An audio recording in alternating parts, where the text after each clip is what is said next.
ನಿಮಗೇನಾದರೂ ಯೋಗ್ಯವಾದದ್ದು ಸಿಕ್ಕಿದ್ರೆ ಕಳೆದುಕೊಳ್ಳದೆ ಉಳಿಸಿಕೊಳ್ಳಿ. ಯಾಕೆಂದ್ರೆ ದೇವರು ಯೋಗ್ಯರಿಗಷ್ಟೇ ಉತ್ತಮವಾದದ್ದನ್ನು ನೀಡೋದು.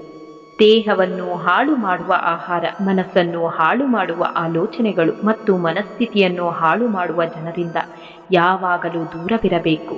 ಜೀವನದ ಯಾವುದೇ ಸವಾಲಿಗೆ ಮನುಷ್ಯನ ಪ್ರಶಾಂತ ಮನಸ್ಸೇ ಅಂತಿಮ ಅಸ್ತ್ರ. ಮಾನವ ಜನ್ಮ ಧನ್ಯ. ಸ್ವರ್ಗವಾಸಿಗಳು ಕೂಡ ಈ ಜನ್ಮವನ್ನು ಬಯಸುತ್ತಾರೆ. ಯಾಕೆಂದ್ರೆ ನಿಜವಾದ ಜ್ಞಾನ ಮತ್ತು ಪರಿಶುದ್ಧ ಪ್ರೀತಿ ಮನುಷ್ಯನಿಂದ ಮಾತ್ರ ಸಿಗುತ್ತೆ. ಕಷ್ಟ ಎಲ್ಲರಿಗೂ ಬರುತ್ತೆ, ಆದರೆ ನೀನು ಆ ಪರಿಸ್ಥಿತಿಗಳನ್ನು ಎಷ್ಟು ಧೈರ್ಯದಿಂದ ಎದುರಿಸುತ್ತೀಯ ಅದೇ ನಿನ್ನ ಗೆಲುವಿಗೆ ಸಾಕ್ಷಿ. ಕಷ್ಟ ಬಂದಾಗ ಕುಗ್ಗದೆ, ಸುಖ ಬಂದಾಗ ಹಿಗ್ಗದೆ ಇರುವುದೇ ಜೀವನ. ನೀವು ಕಳೆದುಕೊಂಡದ್ದರ ಬಗ್ಗೆ ಯೋಚಿಸಿ ದುಃಖ ಪಡುತ್ತಿರುವಾಗಲೇ ಭಗವಂತ ನೀವು ಕಳೆದುಕೊಂಡದ್ದನ್ನು ಮರೆಸಲು ಉತ್ತಮವಾದುದನ್ನು ಕೊಟ್ಟೇ ಕೊಡುತ್ತಾನೆ. ತಾಳ್ಮೆ ಇರಲಿ, ಅವನ ಮೇಲೆ ನಂಬಿಕೆ ಇರಲಿ. ಬದುಕಿನಲ್ಲಿ ಸ್ಫೂರ್ತಿಯಿಂದಿರಲು ಶ್ರೀಕೃಷ್ಣ ಹೇಳಿದ ಈ 6 ಮಾತುಗಳನ್ನು ಕೇಳಿ. ಬದುಕಿನ ಎಲ್ಲ ಸಮಸ್ಯೆಗಳಿಗೆ ನಮ್ಮ ಆಲೋಚನೆಗಳೇ ಮೂಲ ಕಾರಣ. ಸರಿಯಾದ ಜ್ಞಾನವೇ ಬದುಕಿನ ಎಲ್ಲ ಸಮಸ್ಯೆಗಳಿಗೆ ಅತ್ಯುತ್ತಮ ಪರಿಹಾರ. ನಿಸ್ವಾರ್ಥದಿಂದ ಮಾಡುವ ಯಾವ ಕೆಲಸವೂ ನಿನ್ನನ್ನು ನೋಯಿಸದು. ನಿನ್ನ ಬದುಕಿನಲ್ಲಿ ನಡೆಯುವುದೆಲ್ಲವೂ ನಿನ್ನ ಕರ್ಮದ ಫಲವೇ ಆಗಿದೆ. ನಾನು ಮಾತ್ರವೇ ಎನ್ನುವ ಅಹಂಕಾರವನ್ನು ಬಿಟ್ಟಾಗ ಮಾತ್ರವೇ ಪ್ರಪಂಚ ನೀಡುವ ಖುಷಿ ನಿನಗೆ ಸಿಗುತ್ತೆ. ಪ್ರತಿದಿನವೂ ನಿನ್ನನ್ನು ನೀನು ಸುಧಾರಿಸಿಕೊಳ್ಳಲು ಪ್ರಯತ್ನಿಸು. ಒಳ್ಳೆಯ ದಿನಗಳು ಯಾವತ್ತೂ ಬರಲ್ಲ, ಯಾಕೆಂದ್ರೆ ಕೆಟ್ಟ ದಿನ ಅಂತ ಯಾವುದೂ ಇರಲ್ಲ. ನಾವು ಯಾರನ್ನು ಕಳೆದುಕೊಂಡರೂ ಬದುಕಬಹುದು, ಆದರೆ ನಮ್ಮನ್ನು ನಾವೇ ಕಳೆದುಕೊಂಡರೆ ಬದುಕಲು ಸಾಧ್ಯವಿಲ್ಲ. ಮನುಷ್ಯ ಕೆಲವೊಮ್ಮೆ ಏನೂ ಮಾಡದೆ ಅಪರಾಧಿಯಾಗಿ ಬಿಡುತ್ತಾನೆ. ಇದರ ಅರ್ಥ ಅವನು ಅಪರಾಧಿ ಎಂದಲ್ಲ, ಅವನ ಪರಿಸ್ಥಿತಿ ಅವನನ್ನು ಅಪರಾಧಿಯನ್ನಾಗಿಸುತ್ತೆ ಅಷ್ಟೇ. ಆದ್ದರಿಂದ ಯಾರನ್ನೂ ಕಾರಣ ತಿಳಿಯದೆ ದೂಷಿಸಬೇಡಿ.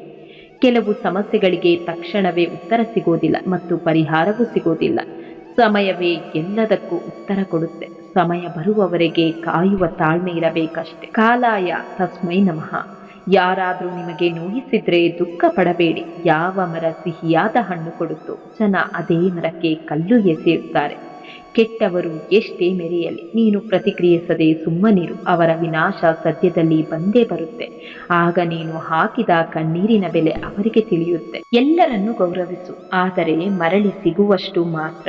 ಇಷ್ಟ ಇಲ್ಲದವರ ಜೊತೆ ಮಾತು ಬೇಡ. ಸಮಯವೇ ಎಲ್ಲವನ್ನು ಕಲಿಸುತ್ತೆ, ಸಮಯವೇ ಎಲ್ಲವನ್ನು ತಿಳಿಸುತ್ತೆ. ಕೃಷ್ಣ ಹೇಳುತ್ತಾರೆ, ಮನಸ್ಸಿಟ್ಟು ಕಲಿತ ಅಕ್ಷರ, ಮೈ ಬಗ್ಗಿಸಿ ದುಡಿದು ತಿನ್ನುವ ಅನ್ನ, ಕಷ್ಟಪಟ್ಟು ದುಡಿದು ಸಂಪಾದನೆ, ಇಷ್ಟದಿಂದ ಮಾಡುವ ದೈವ ಭಕ್ತಿ ಯಾರನ್ನೂ ಯಾವತ್ತೂ ಕೈ ಬಿಡುವುದಿಲ್ಲ. ಮನುಷ್ಯ 2 ಬಾರಿ ಸೋಲುತ್ತಾನೆ, ಒಂದು ಪ್ರೀತಿಯ ಮುಂದೆ, ಇನ್ನೊಂದು ಕುಟುಂಬದ ಮುಂದೆ. ಸುಳ್ಳು ವೇಗವಾಗಿ ಹರಡುತ್ತೆ ಮತ್ತು ನಿಧಾನವಾಗಿ ಸಾಯುತ್ತೆ, ಆದರೆ ಸತ್ಯ ನಿಧಾನವಾಗಿ ಹರಡುತ್ತೆ, ಆದರೆ ಅದು ಶಾಶ್ವತವಾಗಿರುತ್ತೆ. ನಿಮ್ಮ ಮೇಲೆ ನಿಮಗೆ ನಂಬಿಕೆ ಇರಲಿ. ಇಲ್ಲಿಯವರೆಗೆ ಸಾಕಷ್ಟು ಕಷ್ಟಗಳನ್ನು ಎದುರಿಸಿ ಬಂದಿದ್ದೀರಾ, ಇನ್ನು ಮುಂದೆಯೂ ಎದುರಿಸುವ ತಾಕತ್ತು ನಿಮ್ಮಲ್ಲಿದೆ.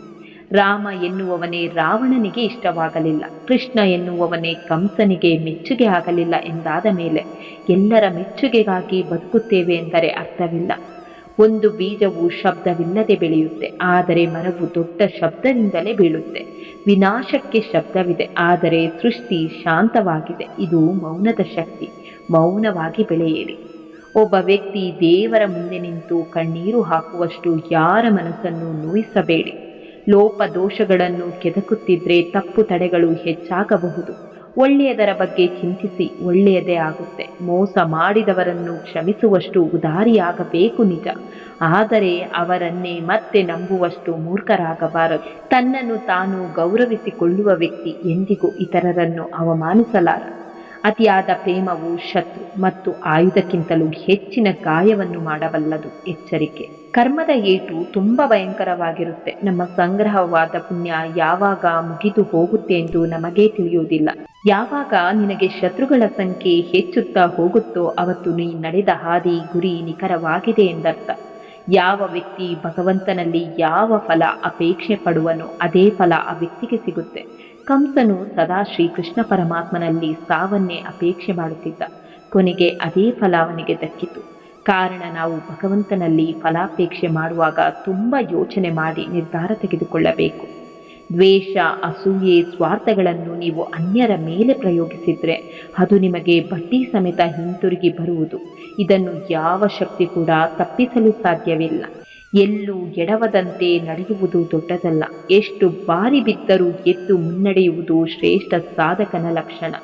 ಯಾರು ಇಲ್ಲದೆ ಇರುವ ಒಂಟಿತನಕ್ಕಿಂತ ಎಲ್ಲರೂ ಇದ್ದು ಇಲ್ಲದ ತರ ಇರುವ ಒಂಟಿತನವೇ ಹೆಚ್ಚು ನೋವು ಕೊಡುತ್ತೆ. ಮಾತನಾಡಿದ್ರೆ ಸಮಸ್ಯೆ ಸಾವಿರದಷ್ಟು, ಮೌನದಲ್ಲಿ ಬದುಕಿದ್ರೆ ಅರ್ಥ ಸಾಗರದಷ್ಟು.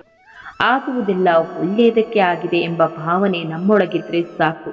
ಖುಷಿಯಾಗಿರಲು ಬೇರೆ 100 ಕಾರಣಗಳನ್ನು ಹುಡುಕುವ ಅಗತ್ಯ ಬರುವುದಿಲ್ಲ.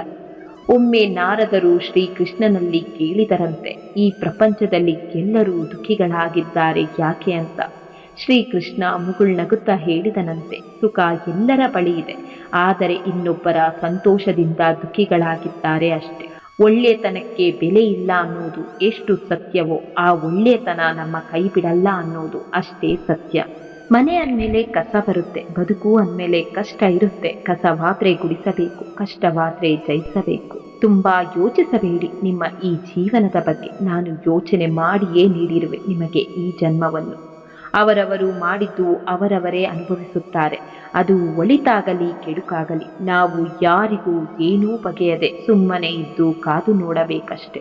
ಯಾವುದಕ್ಕಾಗಿ ಚಿಂತೆ, ಯಾವುದಕ್ಕಾಗಿ ದುಃಖ ಪಡುತ್ತಿದ್ದೀಯಾ? ನಿನ್ನೆ ಇದ್ದ ಖುಷಿನೇ ಇವತ್ತಿಲ್ಲ ಅಂದ ಮೇಲೆ ಇವತ್ತು ಇರೋ ದುಃಖ ನಾಳೆ ಇರುತ್ತಾ? ಈ ಜಗತ್ತಿನ ಸೃಷ್ಟಿಯಲ್ಲಿ ಯಾವುದು ಕೂಡ ಶಾಶ್ವತವಲ್ಲ.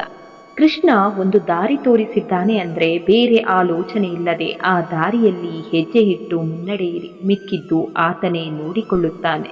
ಸಮಯ ಮತ್ತು ಪ್ರೀತಿ ಎರಡೂ ತುಂಬಾ ಅಮೂಲ್ಯವಾದದ್ದು. ನಿಮ್ಮ ಭಾವನೆಗಳಿಗೆ ಬೆಲೆ ಕೊಡುವ ವ್ಯಕ್ತಿಗಳಿಗೆ ಮಾತ್ರ ಪ್ರೀತಿ ಹಾಗೂ ಸಮಯ ಕೊಡಿ. ನಿಮ್ಮ ಭಾವನೆಗಳ ಜೊತೆ ಆಟ ಆಡುವ ವ್ಯಕ್ತಿಗಳಿಗಲ್ಲ. ಬೇರೆಯವರ ಭಾವನೆಗಳೊಂದಿಗೆ ಆಟವಾಡಿ ನೀವು ಆ ಆಟವನ್ನು ಗೆಲ್ಲಬಹುದು. ನೀವು ಆ ವ್ಯಕ್ತಿಯ ಎದುರುಗಡೆ ಯಾವಾಗಲೂ ಸೋತು ಬಿಟ್ಟಿರುತ್ತೀರಿ. ಪ್ರೀತಿಯಲ್ಲಿ ಹೃದಯವನ್ನು ಹೊಡೆಯುತ್ತಾರೆ, ಗೆಳೆತನದಲ್ಲಿ ವಿಶ್ವಾಸವನ್ನು ಹೊಡೆಯುತ್ತಾರೆ. ಕೆಲವು ಸಂಬಂಧಗಳು ಹೇಗೆ ಅಂದರೆ ಅವುಗಳನ್ನು ಜೋಡಿಸುತ್ತಾ ಸ್ವತಃ ನಾವೇ ಮುರಿದು ಹೋಗಿಬಿಟ್ಟಿರುತ್ತೇವೆ. ಕೆಲವರು ಸಂತೋಷಕ್ಕಾಗಿ ಅತ್ರೆ, ಕೆಲವರು ದುಃಖದ ನೆರಳಿನಲ್ಲಿ ಅಳುತ್ತಾರೆ. ಜೀವನದ ವಿಚಿತ್ರವಾದ ಭಾಗ. ಕೆಲವರು ವಿಶ್ವಾಸವಿಟ್ಟು ಅತ್ರೆ, ಕೆಲವರು ವಿಶ್ವಾಸವಿಟ್ಟು ಅಳುತ್ತಾರೆ. ಚಿಲ್ಲರೆ ಜನರು ನಿಮ್ಮ ಜೀವನದಲ್ಲಿ ಆಟವಾಡಿ ಹೋಗುವಷ್ಟು ನಿಮ್ಮ ಜೀವನವನ್ನು ಅಗ್ಗ ಮಾಡಿಕೊಳ್ಳಬೇಡಿ. ನೀವು ಕೆಳಗೆ ಬಿದ್ದಾಗ ಸೋಲುವುದಿಲ್ಲ. ಯಾವಾಗ ಮೇಲೆ ಏಳಲು ನಿರಾಕರಿಸುತ್ತೀರೋ ಆಗ ನಿಜವಾಗಿಯೂ ಸೋಲುತ್ತೀರಿ. ಯಾರು ನಿಮಗೆ ಗೌರವ ನೀಡೋದಿಲ್ವೋ ಅವರಿಗೆ ಲಭ್ಯವಾಗದಿರುವುದು ಕೂಡ ಸ್ವಾಭಿಮಾನವೇ. ಒಂಟಿತನವೆಂಬುವುದು ನಿಸರ್ಗ ನಿಮಗೆ ತೋರಿಸುವ ಸನ್ನೆ. ನಿಸರ್ಗವು ನಿಮ್ಮನ್ನು ಸುಳ್ಳುಗಾರರಿಂದ ತಪ್ಪಿಸುವ ಕೆಲಸ ಮಾಡುತ್ತೆ. ಕ್ರೋಧದ ಗಾಳಿಯು ಬುದ್ಧಿಯ ದೀಪವನ್ನು ಆರಿಸಿಬಿಡುತ್ತೆ. ನಿಮ್ಮನ್ನು ನೀವು ಒಳ್ಳೆಯ ವ್ಯಕ್ತಿಯಾಗಿ ಮಾಡಿಕೊಳ್ಳಿ, ಆಗ ಜಗತ್ತಿನಿಂದ ಒಬ್ಬ ಕೆಟ್ಟ ವ್ಯಕ್ತಿ ಕಡಿಮೆ ಆಗುತ್ತಾನೆ. ನಾವು ಕೇವಲ ಆಶಾವಾದದ ಪರಿಕಲ್ಪನೆಯನ್ನಿಟ್ಟುಕೊಂಡು ಪರಿಪೂರ್ಣತೆಯನ್ನು ಸಾಧಿಸಲು ಸಾಧ್ಯವಿಲ್ಲ. ಸಂಪೂರ್ಣವಾಗಿ ನಾವು ಬದುಕಿನಲ್ಲಿ ಪರಿಪೂರ್ಣತೆ ಸಾಧಿಸಲು ವೈರಾಗ್ಯದ ಮನೋಭಾವಗಳನ್ನೊಳಗೊಂಡ ಆಧ್ಯಾತ್ಮದ ಚಿಂತನೆಗಳು ಅತ್ಯಗತ್ಯ. ಜೀವನದಲ್ಲಿ ನಾವು ಸಂಪತ್ತನ್ನು ಸಂಪಾದಿಸುವ ಕಡೆಗೆ ಗಮನ ನೀಡುವ ಬದಲು ಉತ್ತಮ ಜ್ಞಾನವನ್ನು ನೀಡುವ ನಾನಾ ಅನುಭವಗಳನ್ನು ಪಡೆದುಕೊಳ್ಳುವ ಕಡೆಗೆ ಗಮನ ಹರಿಸಿದ್ರೆ ಉತ್ತಮ.